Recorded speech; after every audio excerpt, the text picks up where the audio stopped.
Okay, greetings everyone. My name is Catherine Fleming Bruce, speaking to you from South Carolina. We're doing another one of our fabulous shows where we get a chance to talk to people who are doing the work in historic preservation. Recently, we brought you a show talking about the film Oppenheimer and some of the historical sites that are connected to that project, to the Manhattan Project. And we had a guest that we weren't able to connect to. And we said, today's the last day of Black History Month. So we're going to make sure that we get that in. So we're talking to Dr. Stephen. Why don't you tell them who you are and tell them a little bit about where you teach and some of the initiatives that you have started. Okay, thanks for having me today. My name is Stephen Hall. I have taught in a lot of places. Taught at Ohio State, Case Western Reserve. I've also taught at Alcorn State University. I was the department coordinator for history there. And then subsequently, I went into journalism. So I was a section editor for the North Star. And then subsequently, I've worked for um, on the crash course in African American history as a historical consultant, and then I've also done some work for the College Board on the AP African American Studies course, as a consultant with them. The platform, so I'm a trained historian. My Ph.D. is from Ohio State, my undergraduate at Morgan State University, go Morgan, HBCU. couldn't Right. help. Did my master's at the University of Wisconsin-Madison. I have a master's in African American Studies. So I have training both in history and in African American studies. So the platform, historianspeaks.org, and please visit early and often. the platform was started in Black History Month in 2020. And so little do we know we'd go into the pandemic. I envisioned it as really an offshoot of all the things I had learned as a section editor for the North Star. And I, of course, wanted to make history more accessible to the general public. And so as a result, I built the platform, historianspeech.org. And of course, now, yeah. Yeah. So there's an extension of my social media presence on Twitter. And then we have Twitter and then, of course, Facebook and Instagram and TikTok. We also have a YouTube channel. And the platform is really designed to bring discussions about contemporary African American issues into focus and to give them a historical, sort of contextual sort of understanding and to sort of show some of the connections between the past and the present. Often we think the past is unrelated to the present. And in fact, anyway, if we really understand what's occurred in the past, we can really understand what's going on in the present much better. And so what we try to do is sort of get behind a lot of the contemporary events that are occurring in the world, and we sort of talk about their larger historical import. And we, of course, try to keep up with events that are occurring in various aspects of the African American world. And of course, we've done a lot of work not only on domestic issues, but also on international issues as well. So we've covered issues in the Sudan, we've covered issues in Haiti, we've covered issues in various parts of the world. And so we've tried to deal with immigration, migration issues as well as all of the important domestic issues that are occurring. So really during the pandemic, we really took off because we had a lot of people who were in the house. So they were interested in contributing and doing all kinds of things. And so we're now at about 477 blogs that we published. And we publish about 3 blogs weekly. And then, of course, we also have a podcast. We've got 19 episodes there. And then in addition to that, we have some graphic art. And we're looking to expand. And of course, we're always looking for funding. So those persons who are interested in helping us with this work, they can make contributions to us. You can make contributions to PayPal, or you can contact us, and we'll certainly be anxious to take whatever contributions you may have. So we're always on the lookout for that kind of work. And I think we've been really just fortunate because we've had a lot of good feedback from the academic community, but also from the general public. There's a real need and a thirst for this kind of information. We try to present it in a very accessible format in the blog. So we keep our blogs are about 500 words. Some are longer, but not over 1,000 words. And we try to use visuals, our cover media, as much as possible. to help folks understand the issues that we're trying to bring to the table. And so we get a lot of good feedback from folks, and we're always interested in what people have to say and the suggestions that people may have. And we certainly have been able to publish a lot of that material based on reader suggestions. So our work is as much run by what I'm interested in and what our staff people are interested in as the general public. So we're very interested in Good, making us. good. Now I did want to try to pull up your YouTube page as well. So I'm going to Right. Yeah. look for that Okay. Great. real Okay. quick. So that's on YouTube. Yeah. YouTube Historian Speaks. Yeah, we've got a few. We're still working on that channel, but we do have a few things up there, and we want to do more. So. All right, so I'm gonna pull that up, and it the AI is working. All right. Okay. You just have to Okay. put in a few letters and then All right. Okay. so Bring it up. okay, now I see History Speaks. That's not you. No, no, that's not me. We're Historian Speaks. Yeah, but we have a few things on there. Okay, so we're gonna put that in, see if that comes up. But in the Okay. meantime, um, I want to focus as well on the piece that we wanted to talk to today, which is the Black scientists working on the Manhattan Project. Yes, to be So sure. tell us a Yeah. little bit about your work with that. Well, it's very much, I think, influenced by the Oppenheimer movie. Mhm. So, the Oppenheimer movie, of course, as you know, came out. I think you have a discussion last time about it. And again, one of the things that we try to do, as I said, is to look at contemporary issues and try to sort of get behind the scenes and find out what else can we say about these issues. So we've done this with other films as well. And this is another opportunity to kind of think about, not in terms of like many people approach these things as well. Did they get the story right? Did they tell the whole story historically? Well, that's not the purpose really. Types of films. Films are really interested in dramatization. They take historical license with lots of different issues, and so that really wasn't the issue. But rather, the issue for us was sort of thinking about ways to kind of talk about the impact of this work and the role of African Americans in terms of the production of the bomb. That was really one of the issues that we talked about. And interestingly enough, the film I think featured, I think there was one African American featured in the film who looked like he was a scientist at Los Alamos, Right, but right. that's what we saw. Um, but we know that African Americans did in fact play an important role. And I've been curious about this even since I was an undergraduate. It's very interesting kind of history behind this.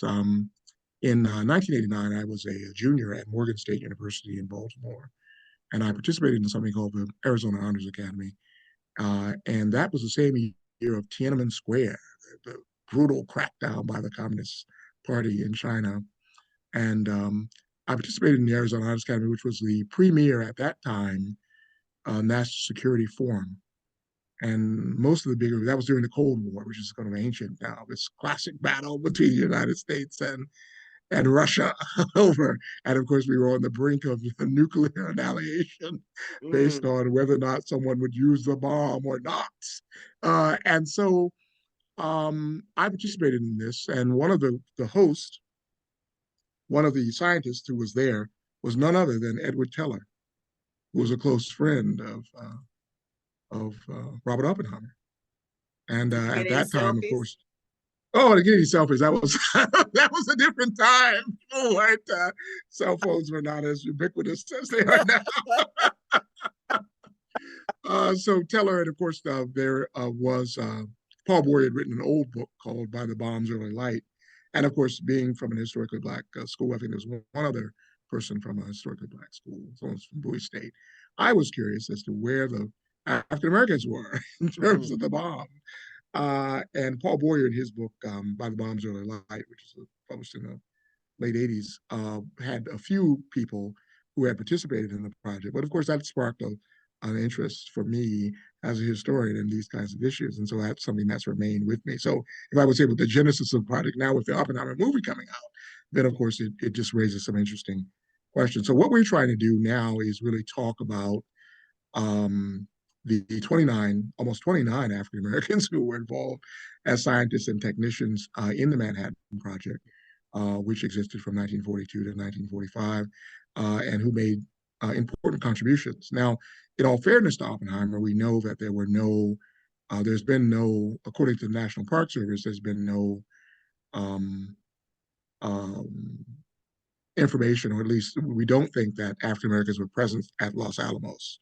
We don't have any information about that. And that's according to the National Park Service. But we know that they did play an important role at the other important sites. And there were more than 20 sites where various facets of the Manhattan Project were carried out. For African Americans, of course, the Hannaford site uh, in Washington State, the Oak Ridge site Hmm. in Tennessee, and then, of course, the Chicago Met site at the University of Chicago. Those were really the three most important sites for African Americans. And so we've begun the process of doing just basic biographical sketches on some of the individuals who have been a part. So we have done the Knox brothers, William and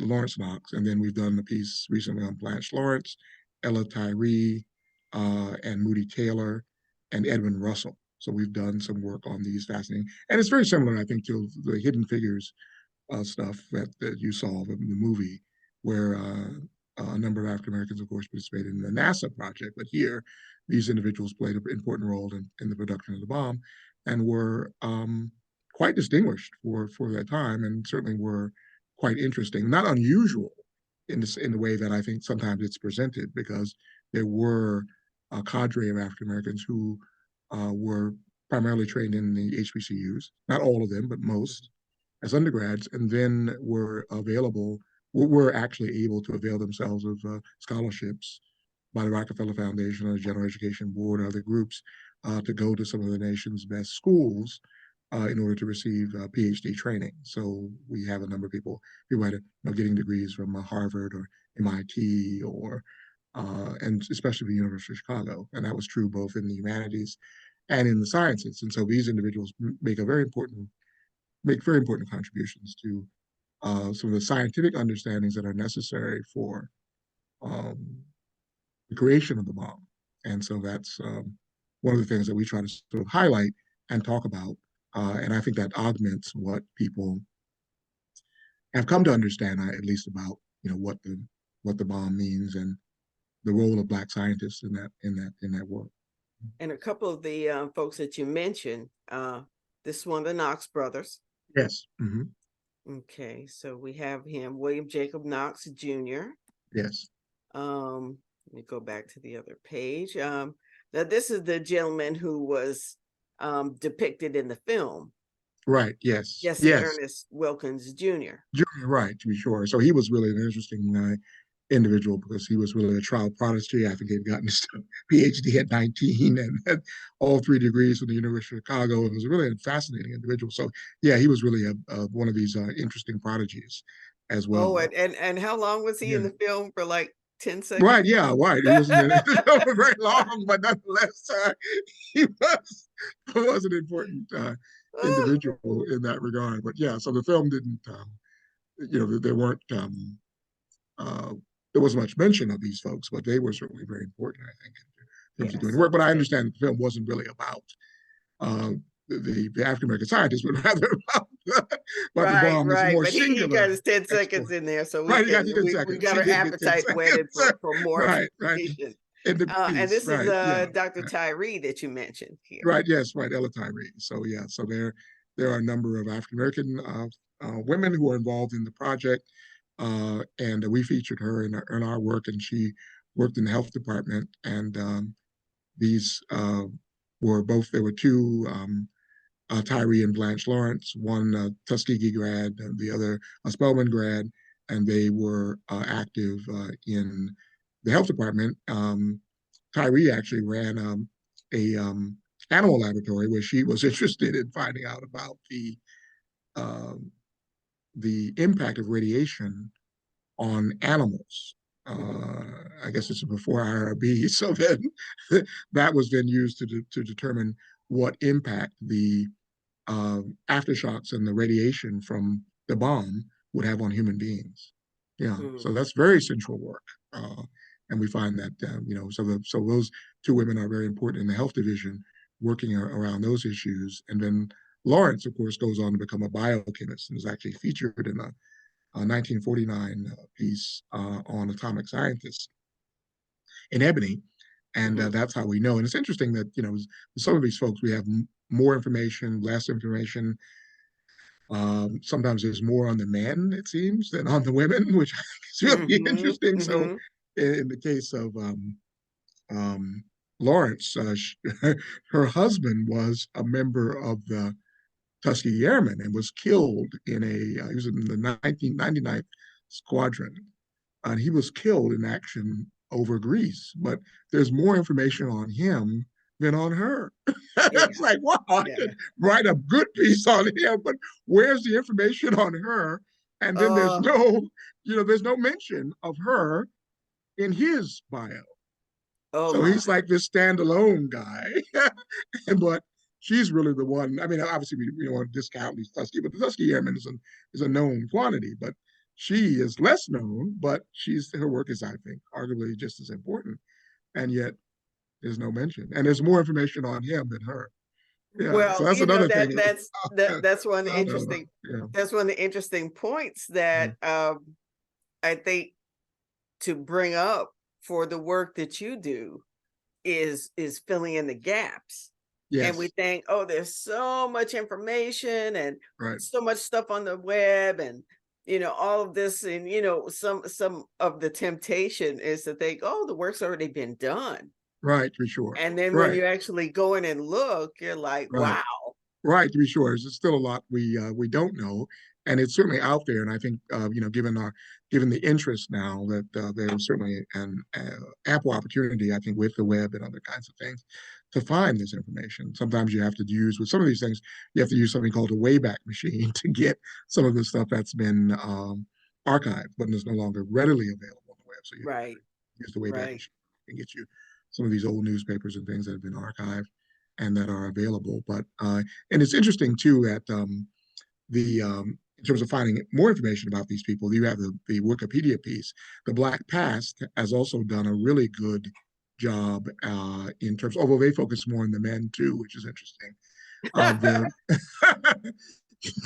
the We women, have our work cut out yeah, for us, yeah. right? Well, so the Black Past is done a good sort of write up on the Black scientists and on the bomb, and so they are also, I think, a good site for finding more information, as well as the National Park Service, which talks more broadly about the not only the African Americans who were scientists, because again, we were sometimes more concerned with our more highbrow projects, but Mhm. there were more than 130,000 African Americans who worked as laborers and as builders and in a wide variety of capacities at these sites, at Hannaford, at Oak Ridge, building the facilities, doing all the support work for experiments and other kinds of things for the bomb.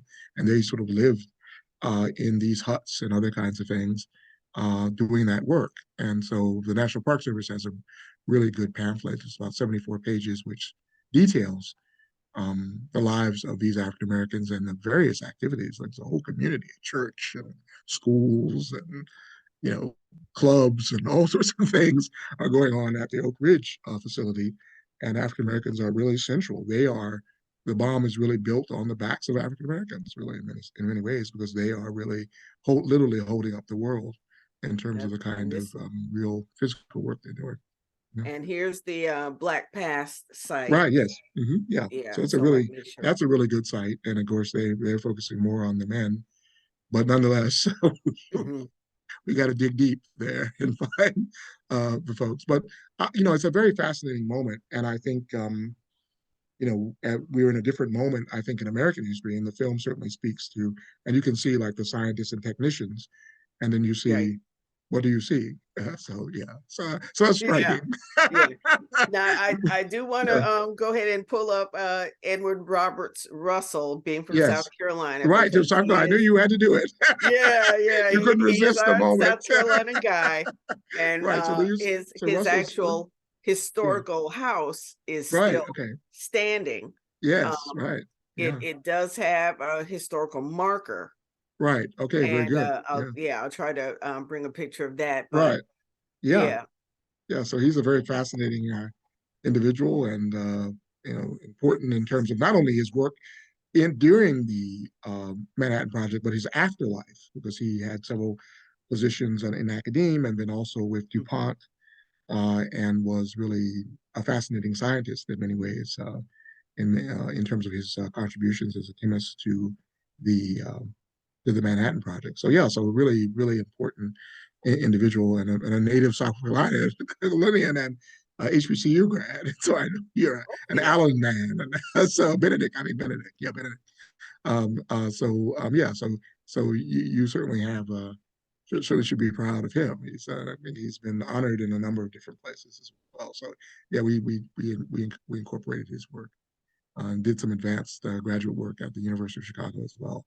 So Mhm. again, the fact that that Met Lab was there in Chicago, really, that was really a real hub for African Americans who were participating in the scientific work as well. Well, And then, yes, no, what's interesting also is kind of the path that folks had to take who were interested in science at the time yes, hmm in order to be prepared. So right, there is something called the architecture of segregation, yes, hmm that one of the preservation historians has looked at. yes, So if you looked at the lists of these scholars to see, okay, what did they have to do to prepare? Where did they have to go?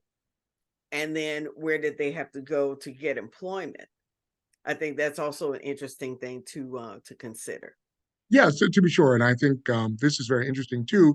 And I think it also suggests, both in the case of the Hidden Figures folks and also many of these folks here, the folks in the Black Academy, um, uh, play obviously a very important role. What I call the Black Academy HBCUs. They play a very important role in training these scientists, and it's really interesting how so many people who were among the best in the nation were actually at historically Black schools. I think in the case of like Catherine Johnson, who was at West Virginia, some of the Dorothy Vance and some, that group between Hampton and West Virginia University. Well, I think the first and second African Americans who had received the Ph.D. in mathematics taught there. Mhm. So they were able to, through a combination of, and as you know, many Black schools have K through 12 schools in Mhm. those days on the campus, the lab schools on those campuses. And so what these African Americans were being exposed to were perhaps the best minds in the field. But they were at the Black schools because of the architecture of segregation, and Right. they were many times that's the only employment that they would have after getting these advanced degrees. But that was also an advantage for the Black students who were interested in this kind of work, and so they were actually being trained by the best people. So it's not surprising that you have uh, the folks in the Hidden Figures project, and then also many of these people who were trained in the Black Academy because they were being exposed to the best Black minds in the field, and many times they were the first. They were in some instances being exposed to folks who were among the first or the second to ever receive these degrees.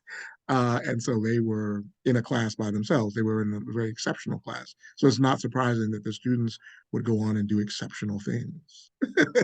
Right. So I think that Yes. speaks to the kind of the quality of these schools and the kinds of experience, the formative experiences that many of these people were exposed to as undergrads.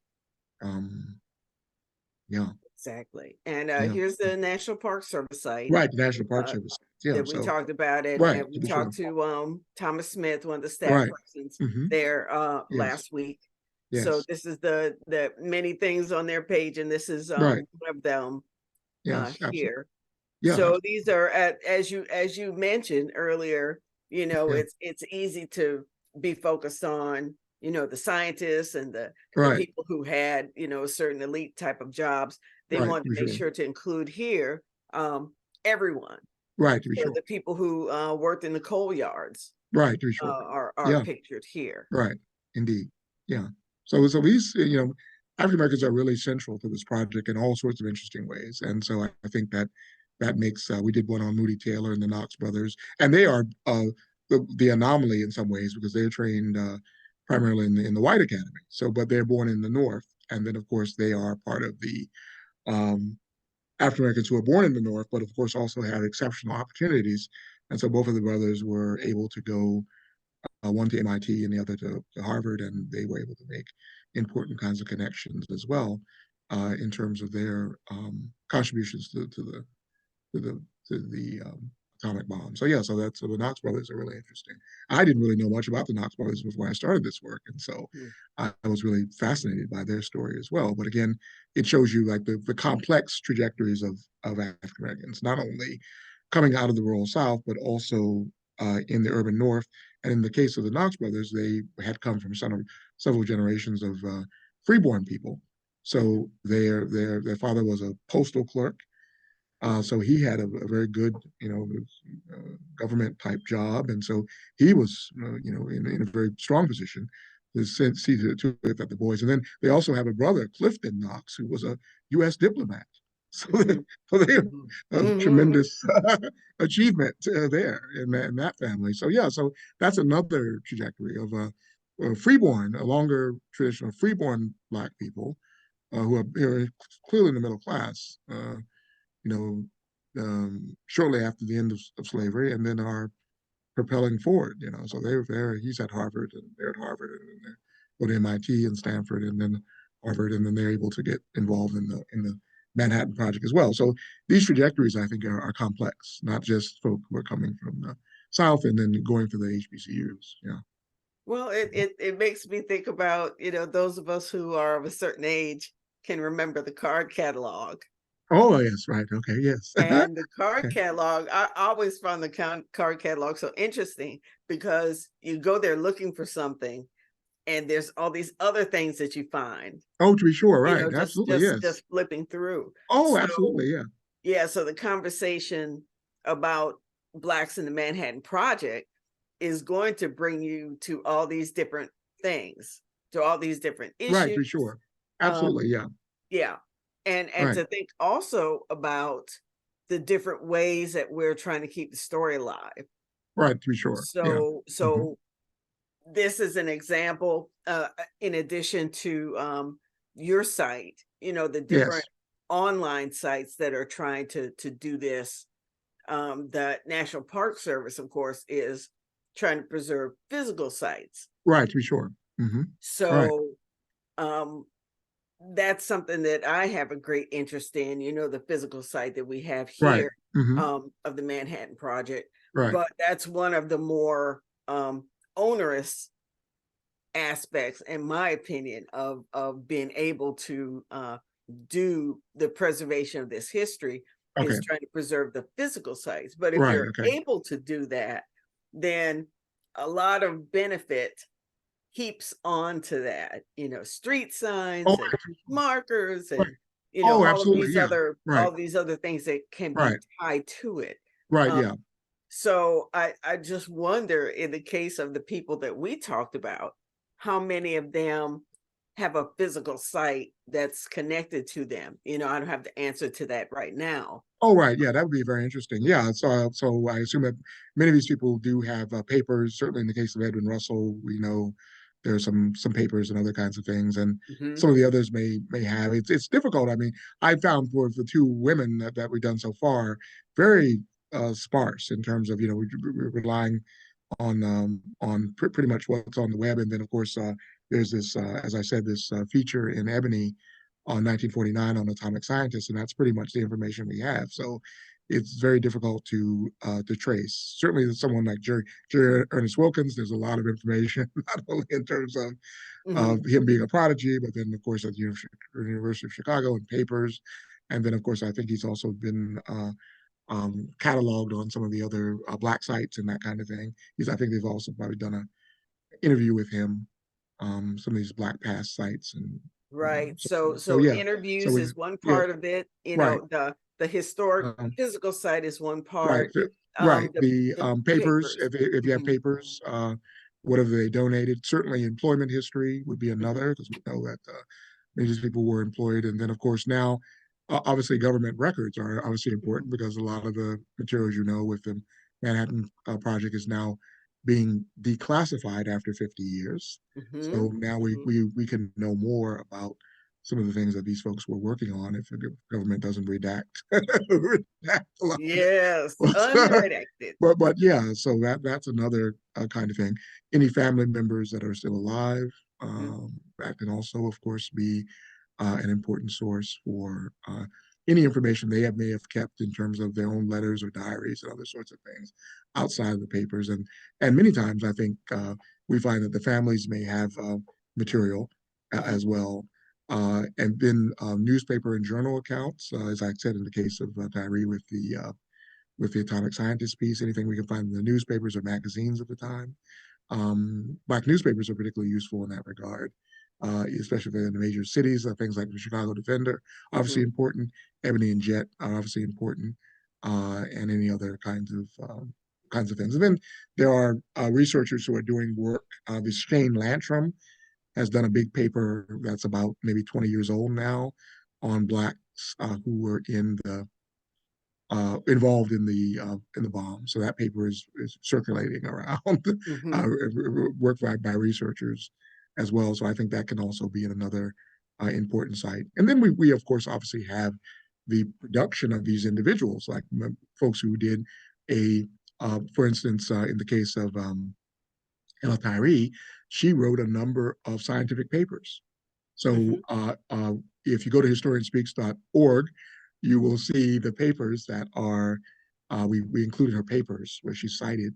She did a number of papers that are cited in the blog. So that's one of the other things that we try to do as well. So the scientific papers are very useful. And many of these people had quite an afterlife with the after their work with the working on the atomic bomb. So they either went to see with the Chicago Met Lab, it became the Oregon National Laboratory.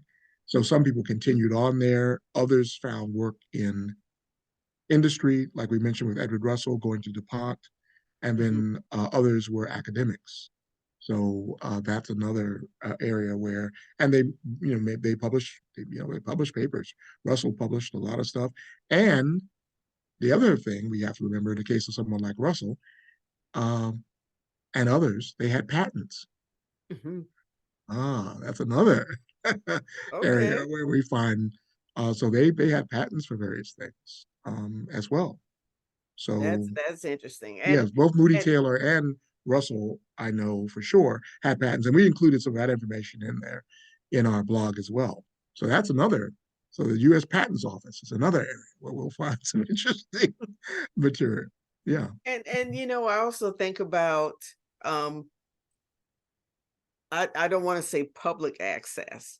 Um because there might be other folks who have different kinds of access. If you're a right, scholar at an institution, you have access to things that the public doesn't have.